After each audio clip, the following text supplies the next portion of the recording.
બોટાદ શહેરમાં કોંગ્રેસ દ્વારા દિલ્હીમાં વિદ્યાર્થીઓ ઉપર થયેલા અત્યાચાર અને રાહુલ ગાંધીની અટકાયતને લઈને વિરોધ પ્રદર્શન કરીને આવેદનપત્ર આપ્યું હતું.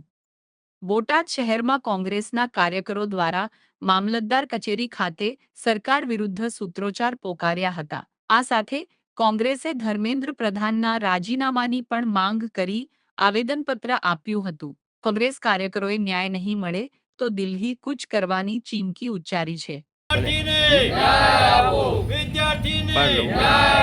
भाजप तेरी तानाशाही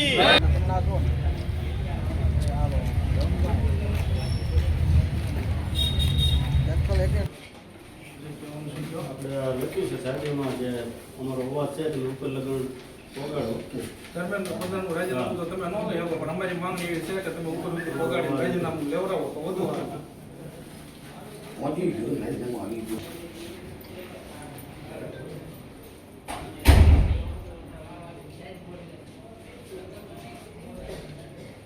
મારું નામ અજય ઝાલા ગઢડા. જ્યારે ભારત દેશના ભવિષ્ય એવા વિદ્યાર્થીઓના પરીક્ષાઓ સાથે જ્યારે ચેડા થઈ રહ્યો છે, આટલા પેપરો ફૂટી રહ્યા છે, ત્યારે વિદ્યાર્થીઓ પોતાના હક અને ન્યાય માટે શાંતિપૂર્ણ રીતે આંદોલન દિલ્હીના જંતર મંતર મેદાન ખાતે કરી રહ્યા હતા. ત્યારે આ તાનાશાહીની સરકાર ગુંડાગર્દી ઉપર ઉતરી આવી છે. દિલ્હી પોલીસ દ્વારા વિદ્યાર્થી ઉપર ટીયર ગેસ છોડવામાં આવ્યા અને એવી રીતે માર મારવામાં આવ્યો કે લોહી લોહાણ વિદ્યાર્થીઓ થઈ ગયા છે. તો શું આ દેશમાં પોતાનો અવાજ ઉઠાવવા માટે પણ કોઈ માટે સંમતિ નથી? શું આ માત્ર ને માત્ર તાનાશાહીની સરકાર છે? ડાંગર મિત પ્રભાતભાઈ, ગઢડા નગરપાલિકા વિરોધ પક્ષના નેતા.